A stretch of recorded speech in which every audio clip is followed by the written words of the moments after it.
أعوذ بالله من الشيطان الرجيم. ولقد بعثنا في كل أمة رسولا أن اعبدوا الله واجتنبوا الطاغوت فمنهم من هدى الله ومنهم من حقت عليه الضلالة فسيروا في الأرض فانظروا كيف كان عاقبة المكذبين.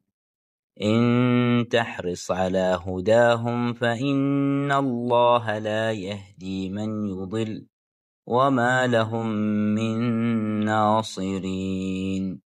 وأقسموا بالله جهد أيمانهم لا يبعث الله من يموت بلى وعدا عليه حقا ولكن أكثر الناس لا يعلمون.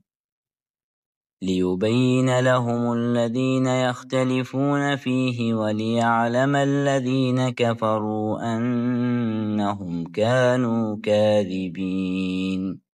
إنما قولنا لشيء إذا أردناه أن نقول له كن فيكون.